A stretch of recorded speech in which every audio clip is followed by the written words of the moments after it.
This is a friendly reminder that we are here for entertainment purposes only. Check with your healthcare professionals before making any lifestyle or medicine changes. What we're talking about is our clinical experience and what we've seen. You can consult me as a doctor, or you can consult my guest and get all of your questions answered, but we can help to educate you a bit and allow you to think a little differently. Again, always consult your medical professionals before making any lifestyle changes. Thank you. All right, I'm Megan McClanahan. Welcome back to Cast 11. I've got Dr. Brian from AZ Metabolic Health back today. Hello and welcome back. Hello, thanks for having me back. I'm so glad to have you back. here. Yeah, how's everything going? Great, staying busy, That's growing good. the practice, all that kind of fun stuff. I love that for you. Yeah, it's I been great. love that.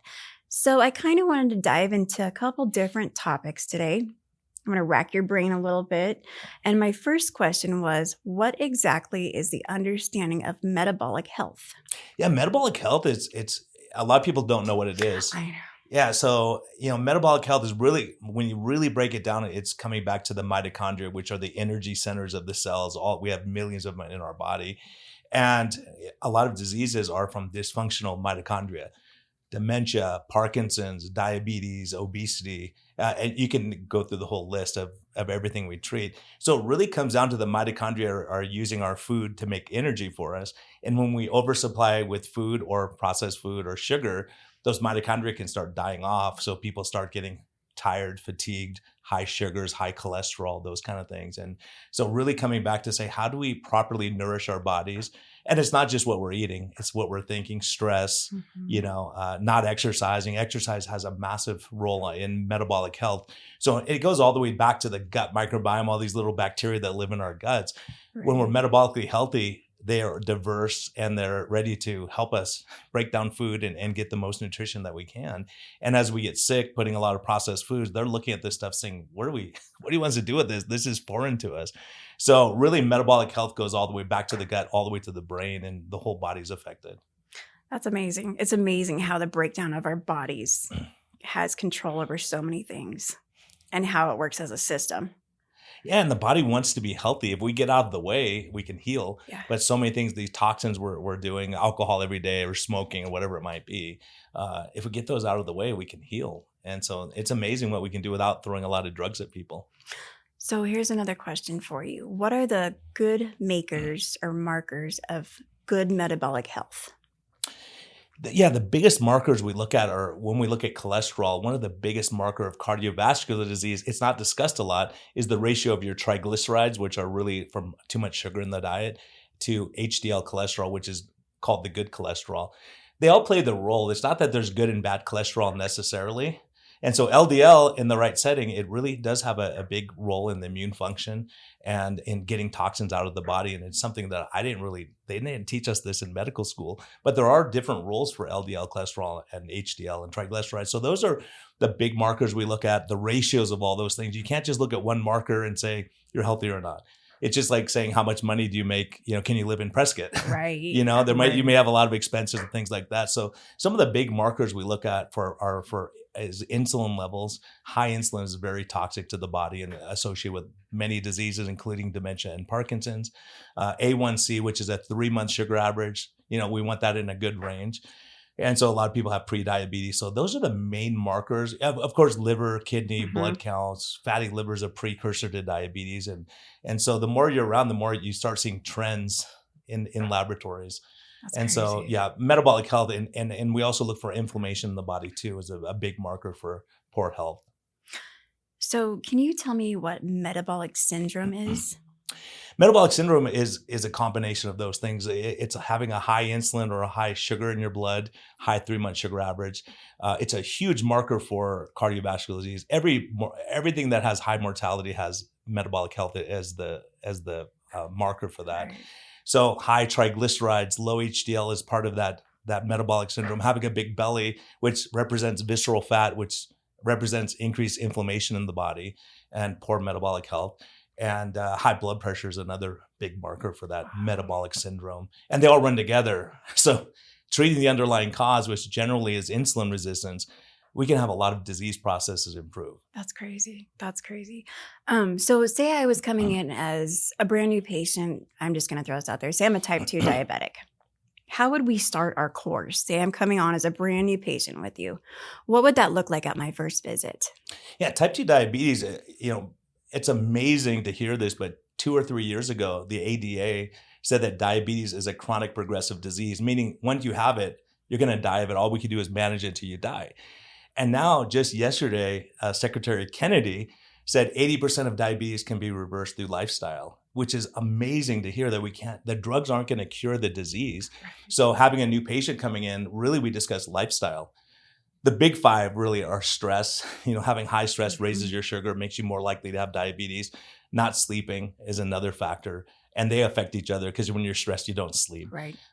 Diet, exercise, and don't smoke or drink to excess. These are the big 5 that we have control over. So those are the things we look at. A lot of times I'll go through those and someone will say, oh yeah, I'm eating right, but I'm stressed all the time, or I'm not sleeping, but I'm doing this. And so we all have factors in our life we can look at, and maybe tweaking 1 or 2 of those will make a huge difference in outcomes. So we see people reversing diabetes just by stopping soda, for instance. Crazy. Yeah. And so because when you think about it, insulin has to go up to get rid of that extra sugar, right? So if you stop drinking soda or fruit juice, everyone thinks it's healthy. You look and say, well, when someone has low sugars, what do we tell them? Drink orange juice or eat peanut right? butter. Yeah. And so you go, well, those are raising their sugars. Every time you raise your sugar, your insulin has to go up. And that's how insulin resistance happens, because your body stops listening to the signal that goes off all the time. That's crazy. That's crazy. So for our viewers that are watching, what kind of foods then would you recommend that would be good for metabolic health, that would support it? Yeah, really, the best thing is not really our opinion anymore. We have continuous glucose monitors. So we can look at those things and say, wow, if you're diabetic, I mean, you look at the ADA's recommended diet and it's incredible. If you have oatmeal every morning, and it doesn't taste good by itself, so people put honey on it or sugar, or they put other things or bananas, and their sugars go sky high. If you take that same diabetic patient and you give them eggs, their sugars are flat and come down. So you say, well, I want to stop putting sugar in that system. And that's what's hard, because a lot of people say, well, there's cholesterol in eggs. But when we start looking at the data, the big risk factor is metabolic disease, as you've already said. So if you have metabolic syndrome, we have to fix those markers. High insulin is the number 1 killer we have when you look at the data. And so you say, how do I lower that? Well, eggs don't need any insulin to get rid of it. So you can have eggs for breakfast instead of oatmeal, because a lot of the oatmeals they come in the package and it has tons of preservatives and a lot of bad stuff that come with that oatmeal that you're having. Right. So cutting back on toast, for instance, we'll see that sugars get better. Believe it or not, sushi, when people eat sushi and have rice, the sugars go crazy high. And so having that continuous glucose monitor, we can see that. But if you have an orange, is going to be a lot different than having orange juice, which is about 12 oranges squeezed in a glass, right? And it's just the sugar and all the fiber gets thrown away. So just making those little changes, it's remarkable to see. So by patients, my diabetics especially, we have continuous glucose monitors where we can see what's happening when you eat certain things, and you tweak that a little bit. And as you tweak that and get rid of some of these things that are raising the sugars, everything starts getting better. So can the patients see those numbers too then as you're tracking them with those monitors? Yeah, the monitors are amazing. You can have it on your cell phone. It used to be that you had to hold your cell phone up to your arm every time you wanted to see the sugar levels. Wow. Now it automatically goes via Bluetooth. Cool. So, and that automatically comes to me. So I can see it too. So I can monitor. If people we're trying to get them off insulin, we can monitor them very closely and get them off their medications, because we can see if their sugars are going too high or too low and adjust on the fly. And it's amazing, the technology. Oh, technology's come so far. It is insane how far it's come these days. So if I'm coming in as a new patient, I'm just going to throw this at you again. Say I'm 30 years old, healthy as a horse, but I'm not sleeping at night. How would you treat that? Oh, we have so many ways of looking at stress and sleep. Sleep's a big factor. I mean, that's one thing. When we first started looking at metabolic health, no one appreciated the importance of sleep. They took Navy SEALs and sleep deprived. These are the fittest of the fit, and they sleep deprived them for 2 days, and they became insulin resistant, just like a diabetic would be. And these are our healthiest people that we have. So really, sleep is critically important for allowing the pancreas to rest, allowing your body to recover and heal. So we really come down to, why are you not sleeping? Right. And so many times people have a stressful job and they come home and have a few drinks. Alcohol always affects sleep cycles, right? And a lot of us enjoy having a drink here and there. Oh, yeah. But it does affect the sleep cycle. And a lot of people now are wearing these Oura rings or Whoop watches, and they can monitor their sleep quality. One drink, messes up sleep quality. So the more stressed we are, the more we drink, the poorer we sleep, the more stress, and we get into those cycles. So exercise, waking up earlier in the morning or getting sun exposure, red light therapy has been shown to be helpful. Some people wear blue blocker For glasses. sleep. Red light therapy in the morning resets your clock. It tells your body, hey, it's morning. Really? Right? Or going out and having your coffee outside maybe and sitting Yeah. outside in the sun. When you get that direct sun exposure, it resets your clock and says, okay, now you're supposed to sleep in X number of hours from now. And so it really helps. And you think about it, when people go camping and you don't have all these light stimuli like the TV and Right. you're ready for bed. What time is it? 6:30. Oh my goodness. Because it's so dark and your body says it's dark, time to go to sleep. But we have artificial lighting. We have all these things that stimulate us. And so it's hard. And even coffee in the afternoon, sometimes to get through those last few hours at work, people are having coffee and then they can't sleep that night. But deep breathing can help. There's so many things that sounded so silly to me years ago. Now we see the data that's coming back and it's remarkable. Even sauna therapy or cold plunges in the morning, seem to help people sleep better. That's cool. That's super cool. Well, I'm guilty of drinking that coffee early afternoon, but it doesn't impact me. I still sleep. Yeah, some people can do it and sleep well. Yeah. I think some of us just don't metabolize it as well. And it'll keep us up at night. Yeah. Sure. Yeah. I know. I've watched other friends, that'll have even sodas in the afternoon. And I know that they've had hard time sleeping at night. Mm. And it's even if it's like the caffeine free or the sugar free, like the Diet Coke, but they're still up. That's crazy. Yeah. Some people are really sensitive. It's amazing just at how, like you said, the word sensitive, our systems can be to everything. So another part of what you do is some of the weight loss stuff. You still working on that? Yeah, absolutely. Okay. That's all part of metabolic syndrome for sure. Okay, so let's talk a little bit about that. How do you incorporate that with a new patient? So this is something that I had to really think about. It's like, how can it be if you think about when we get fat, why do we get fat? Is we're storing energy to use later. Right. So your body's saying you can't use that all now. Let's store it as fat because it can't stay in the bloodstream. Because if it stays in the bloodstream, then we have diabetes and high cholesterol and all these things. So the body's very good at storing fat. Some people are great at breaking fat down. And how do they do that? Insulin is the indicator. High insulin levels telling your body there's too much energy, store fat, store energy. So if you have high insulin all the time and you weigh 400 pounds, you can't get to your fat stores because insulin's telling you not to break that fat down and use it for energy. It says store more of it. So a lot of people get into that, myself included. A lot of us have high insulins and then the insulin's blocking you from getting to your fat stores. So really a lot of people we look and say, let's try cutting out the processed food and sugar for a month. Don't worry about calories right now. Right. Let's get your body metabolically healthy. And when people are healthier and your insulin's low, your body sees the fat store and says, hey, I have all this energy I can use. You don't have to eat all day long, 6 times a day, 8 times a day, like the standard American diet is doing. So when you're running on your fat source, you can run a lot. Yeah, it's amazing. And so it's scary for us to think, oh, what happens if I skip lunch? What will happen? Or if you skip breakfast, you're going to go into starvation mode. Yeah. There are runners and elite athletes who run on low carb all the time because they're using their fat stores as energy. Even though they weigh 140 pounds, there's still way more fat. It's a better source of storage. Glycogen, you can only store so much in your bloodstream. I think your entire bloodstream has 50 calories in the bloodstream you can use as energy. What is glycogen? Glycogen is sugar that you put in the muscle. Okay. So muscle is great at storing glycogen. It can also store fat, right? And you can use that for energy when you need it. So some people go from like having a ribeye steak, a bunch of marbling in their fat, in their muscles, and then to become insulin resistant. But if they exercise and burn some of that fat out, now you have a great place to store sugar. So a lot of sugar converts over to fat. So back in the 80s and 70s, we thought, oh, go on a low-fat diet and you won't get fat. But then everyone got fat as a result, right? Entenmann's cakes, and we had all these sugar. Like hot tamales has no fat in it, so you could eat them all day. And Slurpees have no fat. But we all got fat because we got insulin resistance from that sugar. Oh. So that sugar, what happens? You have it in excess, it converts over to fat. And we get fat from that. So cutting out the fat didn't help us in the long run. No, that's crazy. That's crazy. You were talking about stress and how it can really impact your metabolic health. So say someone that works a full-time job, 9 to 5, and yes, I know some stress in our life is pretty normal and our bodies kind of learn to compensate for it, I guess. I mean, I'm not a doctor. I don't know. If we start getting to like where there's so much stress, how would you bring that into what you do for the patient to help them try and figure out how to de-stress. Yeah, I think that's a very important point you're making is stress in itself is not bad. Right. Stress, we're built for stress. Like, that we have hormesis where you get into a stress, you get into hot water and your body cools you down, right? You get into really cold water, your body knows how to warm you up. If you're in there for 12 hours, then you're in trouble because your body runs out of energy to keep you, warm or cold. Mm-hmm. So short-term stress isn't the problem. We all have stress in life, and Right. it's how that stress affects us. So a lot of us, we call it a sympathetic overdrive. And it's incredible when you start looking at the literature on obesity and diabetes, all these chronic health problems, and it's incredible. And it sounds so hocus pocus.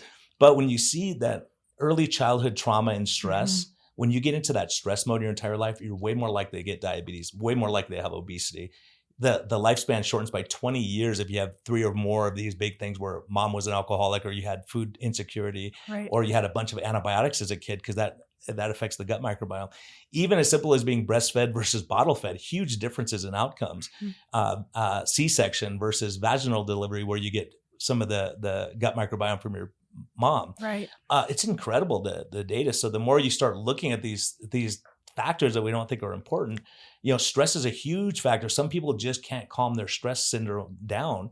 And so weight gain, a lot of us have said we're stress eaters. I had a stressful day. I need a cookie. You need something to get that dopamine rush to calm your body down. But if you're getting a massage, no one says, I'm going to stop my massage halfway through to get a cookie, right? Because you're in a relaxed state. So a Right. lot of us, we're finding when we start working on metabolic health, people feel calmer. They don't get into agitated states or argue with their partner or their friends. And I see it all the time in my practice where people feel better, right? If you feel better, you don't need that cookie necessarily. Right. You don't need that glass of alcohol maybe to calm your nerves. So we're Right. seeing benefits from an addiction standpoint, and the literature is bearing out now. And it's amazing to see it, That's 5 years after wonderful. we were talking about, to say, yeah, there's studies now proving that. That's wonderful. I love that. So literally just making changes in your life and your lifestyle and your food routine, making sure if you're eating certain foods that you're exercising and burning it off, like you said, just adjustments to everything you do every day, and being conscious of it. And then really just kind of like getting on a cycle. And then say someone's been doing that now for a couple months and they come back in for a follow-up with you. How would that visit go? A lot of times on follow-ups, we'll review the continuous glucose readings, and the patients will say, look, I had this on this day. Look what my sugars did. So they know. And they say, I'm not having that anymore because I don't want my sugar to go to 300, right? So as people get metabolically healthier, we're seeing that they can tolerate, like if a soda used to cause a problem, now they have a soda every once in a while, and they have a place to put that energy, right? It's kind of, the way I describe it would be like storage units. So once we fill up all of our fat storages, that's when we get diabetes. They're maxed out. And some people get diabetes when they weigh 120 pounds. I've seen people as light as 120 pounds get type 2 diabetes. I have a lady in my practice who's over 350 pounds, and she has no evidence of metabolic disease because she has tons of storage units. She's just putting that energy. I mean, metabolic disease really is when that insulin starts going high and the triglycerides go high and the HDL comes down, inflammation goes way up. Some people can get away with it, but you wouldn't believe it. That's crazy. But over time, we can adjust that too. And maybe, some people say, I'm on a keto diet, but they're eating, huge quantities of fat every day. You say, well, that's probably not a good thing, right? And trying to see, it's individualized. Some people do really well on high protein. Some people do really well even on a higher fat diet, depending on where they are metabolically. Right. I'd be the protein person. Yeah. Some people know, and most people inherently know. Yeah. And so generally what we do on that 3 to 4 month follow-up, we'll check their 3-month sugar average. When I see the insulin come down, that's the best marker I can see, because that is the biggest marker we have. And that means you're getting metabolically healthier. So, some people don't lose a lot of weight right away, but it's because they're losing there's different types of fat in our body too. Mhm. Visceral fat's the dangerous stuff that's around the organs, and fatty liver disease. So no one just gets type 2 diabetes one day. It's not like you woke up and you had bad luck. It takes about 15 or 20 years, and we have markers that we can measure before that happens. So no one should get diabetes without their doctor saying, you're in trouble if you don't change what you're doing. It's coming. And so that would be caused by what they're ingesting. Ingesting, stress, not sleeping, all these things we've been talking about, it all comes back to the same. So I have people that go through major life stress, and they get type 2 diabetes. I mean, really, when anyone listening if they have an autoimmune disease, generally within 3 weeks of that onset, they had major life stress happen. and then your cortisol gets out of whack and your insulin. These all are looking at each other. So if you have high insulin all the time and you have high cortisol levels, your body's looking at that saying something's wrong, right? So when you're stressed, if you think about it, and this is what's so amazing after many years, 25 years of medicine, you start realizing your body, there's nothing your body does to try to harm you. Right. And it's incredible. Like we were talking about cholesterol a little bit. I was just reading yesterday about sepsis. When someone's in the hospital and really sick, the HDL, the good cholesterol, drops by 70% that first day. And the LDL drops by 50% on the second day. It's like, that's a cholesterol. Why would it do that if you're really sick? Well, guess what those guys do? When you have a bunch of toxins that leak across the gut, they grab those and take it to the liver to detox and get rid of it. So depending where you are, your LDL and HDL can change dramatically depending on your health state. And people just don't realize that. Most doctors don't realize that. So sometimes your cholesterol could be going high because your gut is such a mess from all the processed food and sugar, not necessarily cholesterol leaking across your gut, right? So there's a lot of reasons. And the more we're around, the more doctors are starting to tune into these things and look and observe their patients and see what they're seeing. And why is that high? So if it's high, your body's probably trying to help you and you're trying to figure out what the problem is. So that's also a good indicator too that there is an issue. Sure. Yeah. I mean, if I'm asking, again, I have no medical knowledge, but and we see all these things at the same time. So a lot of times people have high triglycerides and the doctors say, well, it's not LDL, don't worry about it. High triglycerides is a huge marker of metabolic disease. So when we see high triglycerides, it makes us anxious.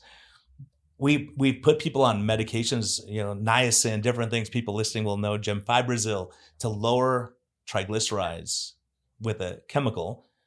No improvement in outcomes. It lowers the triglycerides, but it doesn't, because that's a marker of being metabolically sick.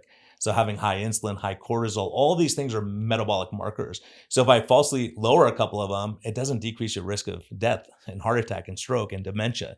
So you go, it's the best thing we could do, right? Engage with each other, have fun. Right. Yeah, I mean, there's so many things. Just sitting by the lake, right? Just to relax. Just relaxing lowers all those stress hormones and cortisol. So some people can, I've had several patients retire from their stressful job and their sugars get dramatically better. And part of it is they're not stressed from a hard day at work and have a bottle of wine or have, margaritas on Friday and chips and salsa, those kind of things. Yeah. For sure. That's crazy. It's just amazing at how many different things impact and what all makes up metabolic health. Yeah. And when you look at it, like diabetes, I mean, it just, when you think about it, like kids get this, but doctors who've been practicing a long time don't get this, is that if you're diabetic and you eat a bunch of sugar for lunch, we say, how many carbs are you eating? We're going to shoot that much insulin to get rid of that sugar. And we feel good. Where's the sugar go? It doesn't magically disappear. It's going shoved into your fat tissue. So people who anyone who's gone on insulin knows they gain 30 or 40 pounds that first year, even though they were trying to eat healthier. Because your insulin makes you store fat, your blood looks better, but you're damaging your tissues. And we're looking at blindness and kidney failure. I mean, it's a devastating problem. But by the same token, you say, well, if you have a piece of salmon by itself for lunch, you need zero insulin to get rid of that salmon because it's protein. Now, what if someone's putting a lot of seasoning on it? Not necessarily the seasoning being the problem. The problem is you have it over a bed of rice, and then you say, "Well, I'm going to have some juice with that, or have something healthy." And then you realize, get a continuous glucose monitor and see what they look like, and you'll say, "Oh my goodness." So I've seen people just say, "Okay, instead of having my salmon over rice every night, I'm going to have my salmon over a bed of broccoli or spinach with some butter on it," and their sugars are flat. It doesn't go up. They don't need extra insulin for that because there's the insulin is to get rid of the sugar, right? Mm-hmm. So when you start thinking that, it's like, okay, if I have scrambled eggs for breakfast versus pancakes with syrup, it's a hugely different. As long as someone doesn't add a lot of butter and all kinds of stuff, right? Well, even butter won't raise your sugar levels if we're trying to get the sugar under control. And cholesterol, we start looking back and say, okay, is cholesterol, and that's the give and take. So people will say, do you worry about LDL cholesterol? And it says, and I have to ask, what setting are you talking about? If I have a world-class athlete, a lot of times they have high LDL because they're burning fat as their fuel source. So their LDL is getting kicked out of their fat stores to burn. They're not storing that. They're burning that. And so if I have a diabetic with high LDL, that's bad because LDL is going to get oxidized by the high sugar, high insulin, and then it becomes small, dense LDL. Big, fluffy LDL has never been correlated with cardiac disease. But big, fluffy LDL turns into small, dense LDL. How? High sugar, and even some of the gut microbiome, the toxic gut microbiome releases chemicals that are affiliated with heart disease. That's So you crazy. say, wow, you want to fix your gut, you want to eat right, watch your Yeah. stress. All these things start cycling around. That anything that raises insulin also messes up your gut microbiome. So we think, okay, can I be more calm, less stressed, And like you said, one of the funny things that when I started looking at this, if I have someone who's on a low carb diet who's trying to really lose weight and they're stressed and tense, the scale will not move. If you weigh yourself 6 times a day and you're frustrated and upset and you have a hard, stressful life, I always noticed that my classic would be a real estate agent who's always busy. Like while we're doing our meetings, she's like, hold on, let me send this email. I'll get back to you. And she's stressed, never loses weight. Because a lot of times you'll say, what do you do at night when you get home from work? I have a couple glasses of wine to calm my nerves. Right. And they say, how are you sleeping? Oh, I'm not really sleeping. I don't have time for sleep. And then how's your exercise? Well, I don't have time for that. And so you start realizing, Make okay, time. you have to make time. Yeah. And so that's like when you ask my ideal patient is someone who's not going to say, hey, just shoot me with that drug that's going to lower my sugars and make me healthier. It's like that drug's not going to save your life. Only you can do that.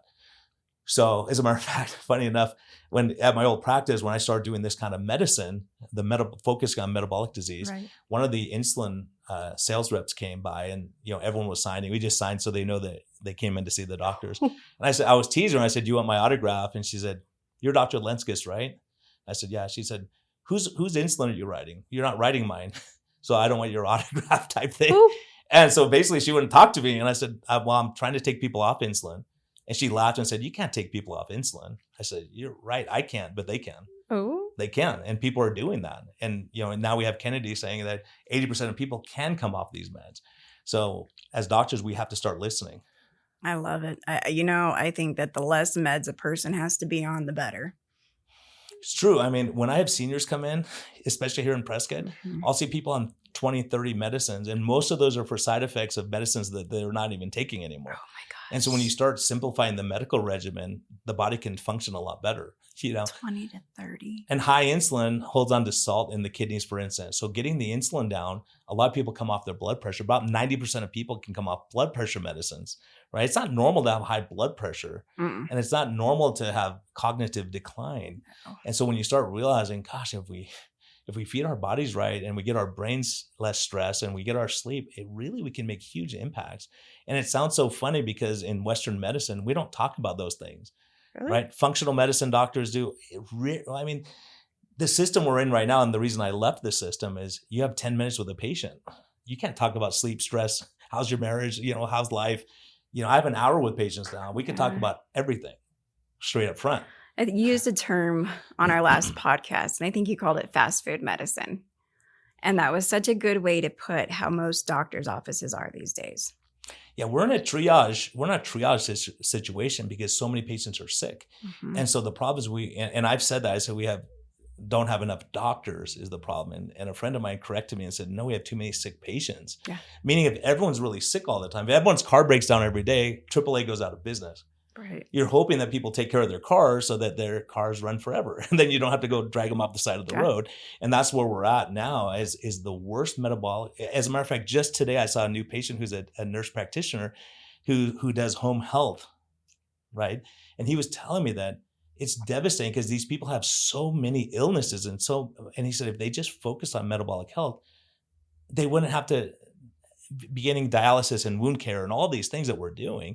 But he says, when you talk to someone about it, they say, well, I've lived my life. I'm not going to make any changes. So that wouldn't be the right patient for me. Right. Right. But this nurse practitioner who is seeing some health problems says, look, I want to get healthy and I want to be able to take care of people for a long time. So when you're invested in your health, and that's one of the problems that I noticed in my old practice is a lot of times if I knew someone was getting diabetes based on their numbers, I knew it was coming. I would put them before lunch and work through lunch for an hour, right, to help that person. And then I realized how many people say, you know what, just give me the drugs. I'm not gonna give up my cookies and donuts and alcohol at night and soda. So you realize that it's a hard battle. So you have to have people who want to be healthier, who want to be healthier and say, look, I don't want to just go out with dementia. I don't want to be, dependent on my family. And so we talk about a thing called quality of life, right, instead of quantity of life. So you want your health span and your lifespan to be the same. Right. We're out hiking and having fun, not living a long time, but you're staring at nursing home Right. walls, and not interacting with people. And so, a lot of people are starting to realize, like, let me jump on board earlier and delay these things at least, as far Right. as Parkinson's and dementia. It's devastating, and they're all metabolic in nature. And I remember on our last podcast, you mentioned that just to give someone a prescription in a care home was $1,000. Yeah, when my mom had to go into assisted living, it's $1,000 a month just to give her pills, like 6 pills a day. If you have more than that, it's like $1,800 a month. Oh And you my think, gosh. So holy cow. So that's going back to that last one in that statement. Think what people could be sparing their family from going through by getting things taken care of ahead of time and really focusing on their metabolic health. It's massive. I mean, it's incredible that what we can do to, even if you delay going to a nursing home by a year, you've saved your family $110,000 on average. Plus the heartache, of not being able to care for yourself. A lot of people can't wheel themselves down to, right. You can't walk down to lunch. You have to pay someone to do that. You have to pay someone if you can't take care of yourself. And no one wants to be a burden to their family. And unfortunately, if you wait long enough, it's hard to reverse that. It is. Right? So it's harder to reverse diabetes. If we can reverse diabetes or put it into remission, we can darn well prevent it through lifestyle. And we see people with Parkinson's getting better, and dementia where they know who their family is again. And when you see that, you think, wow. And it's tragic because you think, how many people could we be helping that no one's helping? So how are people with Parkinson's getting better then? I'll tell you, I have a friend, he has a group home in Phoenix. It's called Paradise for Parents. People go see his name's Hal Cranmer. He's having people who are on hospice go back home through lifestyle modification. That have Parkinson's? He's consulted me with Parkinson's, with dementia, with morbid obesity. Give me chills. It's incredible. I mean, I'm telling you. Chills. On my podcast, I've interviewed him twice, and it's incredible what he's doing. And he's just saying, hey, look. And I asked him, like, your financial model doesn't work, right? Because he's investing in real food, solid food. He's using really good protein shake instead of the cheap stuff that they're giving people that have seed oils and sugar as their nutrition source. Instead of saying, okay, we're just going to give you ice cream every night to fatten you up, say, let's give you a good protein source. And I asked him, how do you do that and make money? And he said, Brian, every time, like when you have a new patient go to a nursing home, the person who brings them, the finder, gets that first month's. He said, no one's leaving, and no one died under my watch during COVID, right? Because they're staying active, mentally active, playing games, and the people are having fun, and they're staying healthier. And some are going back home. That's crazy. And I said, isn't that hurt? Like when they go home, you're not getting paid. He said, Brian, I have a waiting list to get into my place. Who doesn't want to go where they're going to be loved and cared for? And which podcast was this again that you had? Life's Best Medicine. Gotcha. Yeah. I thought that was it. Yeah, you have two. So you've got Life's Best Medicine, and what's the second one? Low Carb MD. There we go. Make sure you guys check him out. Yeah. He's got, over 1 million followers? It's been unbelievable. Yeah, it's been so much fun because I've been able to interview the world's experts and who's the expert on Parkinson's disease or dementia or Lou Gehrig's disease. And I've met with them all, and I see what they're doing, and they're saying the same thing. It's metabolic in nature. So it's incredible how it comes full cycle, because you're not going to cure these diseases or improve them with drugs. You're going to slow the progression. And it's a tragic thing I hear with the Alzheimer's associations where they're saying, no, there's nothing that really works, so we just have to keep doing research. We have a lot of stuff that works. It's just doing it and implementing it. Instead of saying, well, mom likes sugary drinks every night. Right. Let's supplement with that with something else where she's not even going to know. She's going to enjoy it just as well, and you're not going to. You may buy her years of life. That's crazy. Yeah, it's incredible. It's a hard thing, and unfortunately, we think when people are seniors, they're expendable, and so doctors just don't invest time. Makes because me sad. It's incredible though. It's really really incredible that we see that, and we went into medicine to really help people. So when you see this, that's the cure to burnout for physicians. I was getting burned out working 17 hours days thinking, what am I doing here? I'm just writing more drugs and, seeing the people come back sicker every year. But once we started doing this kind of medicine, it's like, oh, you're off your insulin now, huh? You're feeling better. Your joints don't hurt. You can go hiking with your kids now and be part of life. It's incredible. And so instead of being burnt out, now you're loving what you do. I absolutely love it. It's rewarding. Yeah, there's nothing more rewarding than having someone come in and say, my mood is so much better. I'm laughing more. I love it. And you could see it. I love it. It's obvious. And when I look at labs, it's like Christmas every day, because I go, oh my gosh, look at that. A1C is now in the normal range. Their insulin's dropped it by 2/3. And That's see the great. triglycerides coming down, the HDL, the good cholesterol going up, and we know what those markers mean for Right, longevity. You right. think, wow, this is great. It's a lot of fun, and patients are happier, and they're out doing things. They're bringing me Right. pictures. One of my ladies, Right. she was 78 when she came to me, and she Oh, flew in from Wyoming to California to see me.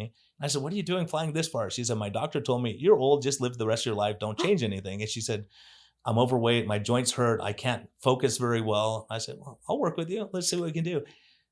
This lady is fishing all the time. She's catching releases all over. She does fly Aw. fish. She goes, "Brian, come out. We'll go fly fishing together. I'm going to teach you, And she's living her life. And she's I like love it. so thankful. She's lost 45 pounds. She's wearing bikinis. It's incredible. You see How her and she's cute. enjoying life. And her husband is doing fantastic. And you see it like, wow, it's like, where would she be if she didn't say, hey, I want to get better? So many people are sitting there inflamed, Mhm. miserable, depressed, and going, you don't want to die like that. No. You want to give yourself the best years. They're supposed to be the golden years. Yeah. Everyone says these aren't golden years, but we can make it that. Yeah, absolutely. Yeah. Now that I'm a senior citizen, I'm more invested. I'm more invested because it's like, oh my gosh, I'm one of you now, right? Oh, you're funny. You're funny. Well, I'm going to go ahead and wrap us up for this one. And thank you for joining me back here. I'm super happy to have you back. And then we'll have our next episode. And I look forward to what we discuss on that one. All right. Thank you for the great All questions. right. I appreciate it. I'm Megan McClanahan. Thanks for joining us on Cast 11. Thank you, Dr. Brian, for coming back from AZ Metabolic Health. I look forward to our next episode.